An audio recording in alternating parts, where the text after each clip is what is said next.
자, 안녕하세요. 자, 오늘은요, 제가 얼마 전에 책을 냈었잖아요. 책을 냈었던 거에 대해서 좀 풀어서 얘기해보는 시간을 좀 가지려고 해요. 당분간은 책에 대해서 이제 궁금하신 분들도 많이 계시고, 구성이 어떻게 되어 있는지 하고, 전체적인 내용에 대해서 좀 풀이를 하면서 한번 알아보려고 하고 있습니다. 네, 일단 저희 책 제목은 이제 베트남에서 미래를 꿈꾼다, 블루오션 베트남, 아직 늦지 않았다 라는 제목으로 했는데, 이 책은 이제 부동산 책은 아니고요, 부동산 투자 책은 아니고 베트남에서 생활할 때 전반적인 비자나 교육이나 이런 거에 대해서 한번 얘기를 해봤어요. 첫 페이지 이렇게 딱 보시면은 이제 저에 대한 양력, 이게 양력이 있는데, 양력부터 설명을 해드릴게요. 제가 호치민 인문사회과학대학교, 제가 베트남학과, 이게 베트남 어학과고 베트남 학과가 있는데, 저희 학교는 베트남 학과예요. 사범대는 베트남 어학과라고 알고 있고, 그래서 저는 베트남 학과, 전반적인 이제 베트남학에 대한 거를 많이 배웠어요, 학교 다녔을 때.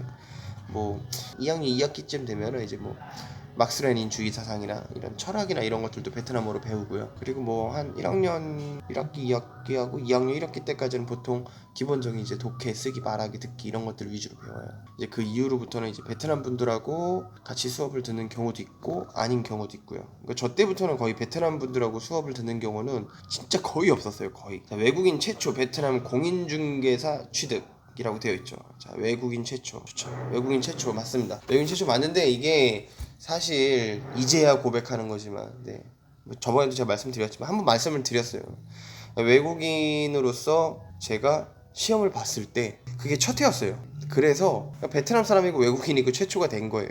저도 그때 공인중개사가 있어서 이게 시험이다 그래갖고 첫 회다 그래서 그때 제가 따게 된 거고, 그래서 첫 회가 된 거예요. 그래서 공인중개사 그 자격증 보시면요, 그 맨 위에 왼쪽 상단에 번호가 있어요. 네, 그래서 본인이 몇 번째 땄는지 이런 번호들이 있는데, 제가 아마 30 몇 번인가 그럴 거예요. 그러니까 나머지 앞에 있는 숫자들은 다 아마 베트남 분들이실 거고. 그리고 이제 탄도부동산 한국인 대표로서 저희 회사에는 베트남 대표도 있고 중국인 대표도 있고 그리고 한국인 대표도 있습니다. 그리고 제일 윗선에 베트남 회장님이 계세요. 그래서 베트남 회장님하고 같이 일을 한 지가 꽤 오래됐고요. 유튜브 베트남 부동산 이야기 채널을 운영하고 있고요. 베트남 공인중개사, 그리고 현 베트남 감정평가사라는 게 있습니다. 감정평가사, 이제 많은 분들이 감정평가사를 시험을 본 줄 알고 계시는 분들이 계시는데, 이거 오해로서 제가 좀 풀어드리려고 해요. 베트남 감정평가사 시험이 따로 있어요. 베트남 감정평가사 시험이 따로 있고, 저는 이게 감정평가사하고 여기 베트남 풍수지리사 그리고 베트남 중개사무소 운영관리사라는 게 있는데, 이 세 개, 이 감정평가사와 풍수지리사 그리고 중개사무소 운영관리사라는 거는 시험을 안 보고 그 쪽지 시험은 봐요. 쪽지 시험은 보는데 실질적으로 이제 그 수료를 하는 거예요. 수료. 제가 기억은 잘 안 나는데 감정평가사는 한 2달인가, 풍수지리사는 4주인가 8주인가 그랬고, 아무튼 저도 기억이 가물가물하긴 한데 이게 다 수료입니다. 공인중개사만 시험을 보고 딴 거고. 그리고 제가 처음에 베트남 공인중개사 시험을 봤을 땐 되게 어려웠어요. 왜냐면 지금이야 이제 뭐 시험 문제도 기출이 돼서 나오고 하잖아요. 근데 제가 했었을 땐 제가 첫 해여라서 그런 시험 문제도 없었고 진짜 100%다 어디서 어떻게 나오는지도 몰라서 그래가지고 좀 어려웠었습니다. 근데 이제 공인중개사는 좀 많이 쉬워졌어요. 그래서 공인중개사는 좀 따기 그렇게 어려운 건 아니고 공부를 열심히 하면 충분히 딸 수 있고요. 감정평가사, 풍수지리사, 그리고 베트남 중개사무소 운영관리사 이런 게 있습니다. 네, 그리고 여기 한국경제TV KB나 베트남 부동산 자문의원이라고 되어 있는데, 재작년까지인가 제가 자문위원을 했었어요. 근데 이게 저는 뭐 사실 많은 분들이 실제로 좀 정확하게 알고 싶으신 분들이 오셔가지고 뭔가 물어보고 이런 건 줄 알고 했는데 그게 아니더라고요. 그래서 이제 그냥 이 채널을 통해서 이제 부동산 판매나 뭐 이런 것들을 하는 데 있어서 제가 브로커 역할을 하는 것 같아서 그거는 제가 더 이상 안 하기로 했고요. 이번에 이게 11월 11일 날 나온 거예요. 11월 11일 날 나온 건데, 이번에 2,000부를 발행을 했습니다. 2,000부를 발행을 했고, 2,000부 발행하면서 뭐 2,000부가 잘 팔리면 또 발행을 하겠죠. 프롤로그 한번 볼게요. 프롤로그. 날로 심해지는 취업난과 경제 위기로 이민을 생각하는 사람들이 늘고 있다. 네.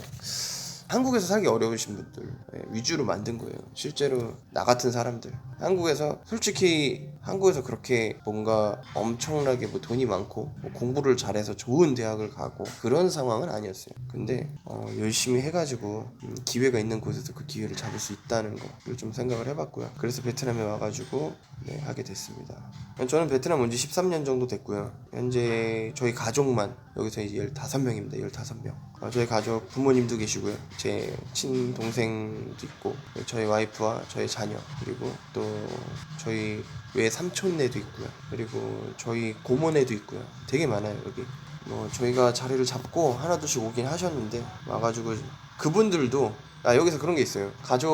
한 가족이 자리를 잡아서 왔다 하더라도 와가지고 쉽지 않습니다. 와서 뭐 굉장히 쉬울 거라 생각하고 그 가족들이 다 뭔가를 해줄 거라고 생각하면은 굉장히 큰 오산입니다. 가족들 입장에서 해줄 수 있겠지만 실제로 와서 해주더라도 만족하지 못하고 그 부분은 한번 본인이 알고 계셔야 된다. 그 부분은 흔히 동남아라고 하면 적은 돈으로 손쉽게 자리 잡고 살 수 있는 곳으로 생각한다. 아무리 동남아라도 사람 사는 곳 다 똑같습니다. 그 한국에서 살았던 그 컨디션 유지하면서 똑같이 살려면요 1억, 2억 이런 걸로 살 수가 없어요. 네, 여기도 똑같이 사람 사는 곳이기 때문에 한국보다 전체적인 물가가 조금 싼 건 사실인데 싸도 좀 뭐라고 해야 될까? 싼 만큼 많이 쓴다고 해야 되나? 흥청망청이라기보다 기본 사는 그 컨디션 자체가 기본 베이스 자체가 다르기 때문에 전반적으로 조금은 돈이 한국보다 더 들어갈 수도 있다라는 거고, 책에서 베트남의 과거와 현재, 미래에 대한 내 생각을 전달하고자 한다라고 되어 있죠. 일단 제가 여기서 말씀드리는 건 베트남 오면 다 대박 터집니다. 네, 베트남 오면은 다 누구나 편하게 살 수 있어요.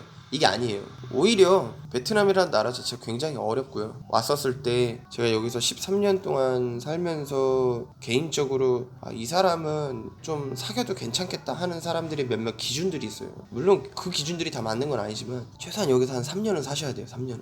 왜냐? 3년을 못 살고 안 살고가 아니라 3년을 못 살고 뭔가를 하려고 식당이든 뭐 사업이든 뭐를 하려고 했는데 3년을 못 버티고 나가시는 분들이 대다수예요. 대다수. 아마 몇만 명은 될 거예요. 몇몇 명. 그 3년 버티기가 굉장히 그렇게 어렵습니다. 날씨도 더운데 1년 내내 더운 나라에서 3년 동안 버티고 그 일을 하고 언어도 모르는 상태에서 뭔가를 진행한다는 건 굉장히 어려운 부분이고요. 순서 보시면은 이제 빈손으로 도착한 호치민.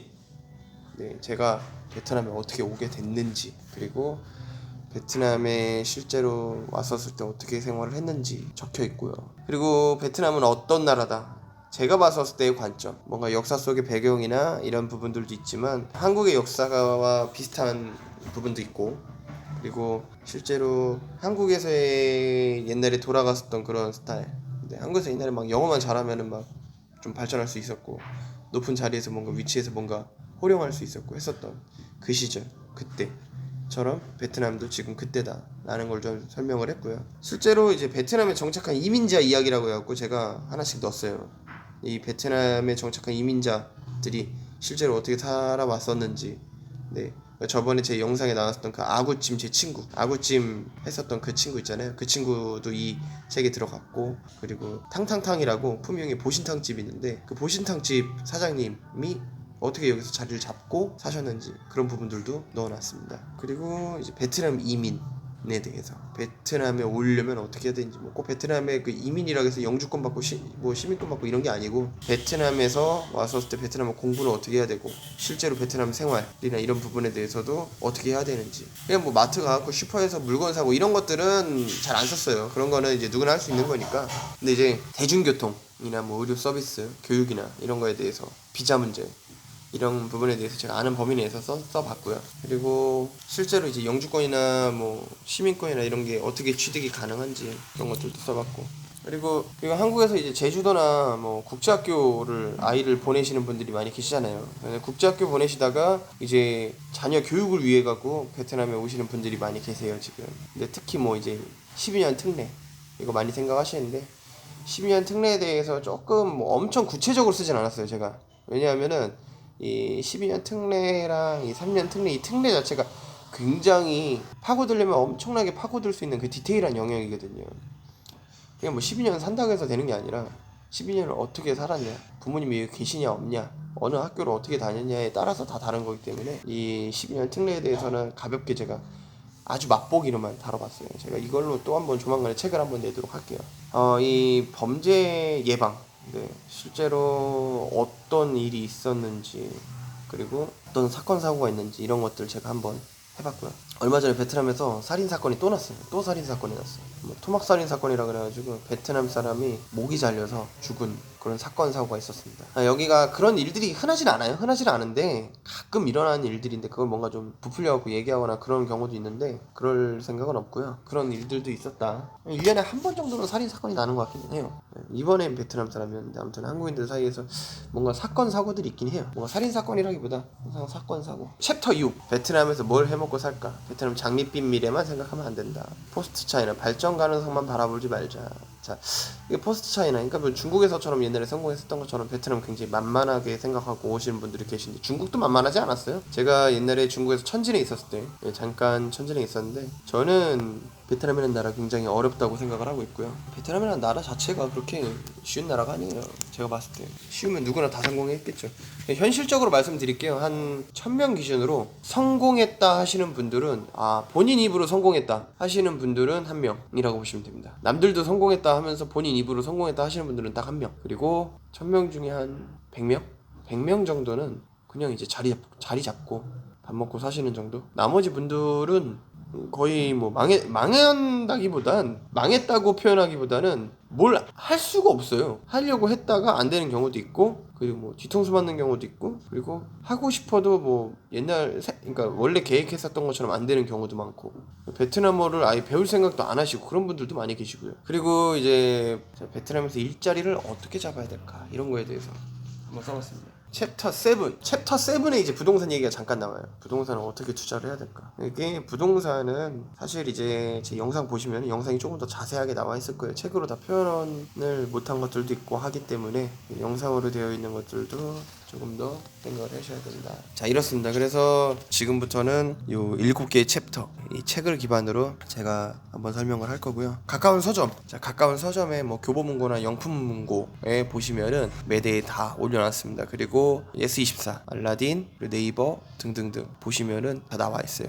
제가 책을 냈잖아요. 책을 냈는데 이 책을 낸 다음에 좋은 점이 몇 가지 있어요. 책을 낸 다음에 좋은 점. 첫 번째는 굉장히 이제 자기에 대한 그 뭔가 길이 보여요. 내가 앞으로 어떤 방향으로 인생을 살아야 되겠다, 그런 길들이 보인다고 해야 되나? 그런 게 있고요. 그리고 두 번째는 책을 내니까 하나 좋은 것 중에 하나는, 책을 처음에 냈을 때는 굉장히 어려웠었거든요. 근데 책을 내고 나니까 하나를 더 내고 싶더라고요. 이번에는 이제 아예 부동산에 대해서만 한번, 제가 아는 범위 내에서 부동산에 대해서만, 뭐 토지법이나 세금 그리고 아파트 등등등 해서 한번 부동산에 대해서만 한번 쭉 써보려고 해요.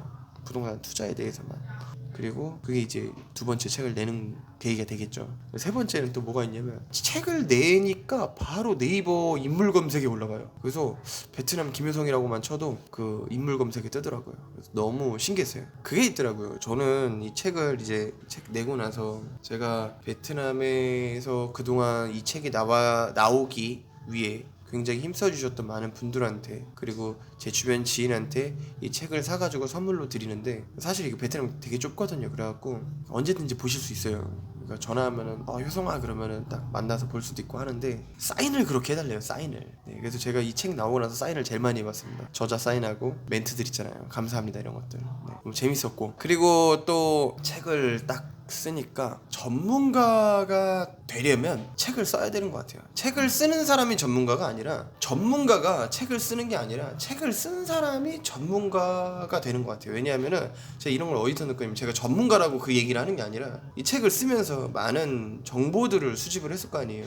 보면은 뭐 잡지, 대사관, 그리고 뭐 코트라, 뭐 되게 많은 정보들을 되게 수집을 해가지고 책을 쓰게 됐는데, 그 정보를 수집하면서 제가 몰랐던 점들도 하나하나씩 알게 되고 하기 때문에 책을 쓰는 순간 전문가의 길로 이렇게 접어들 수 있는 것 같아요. 굉장히 디테일하게 많이 알 수도 있고.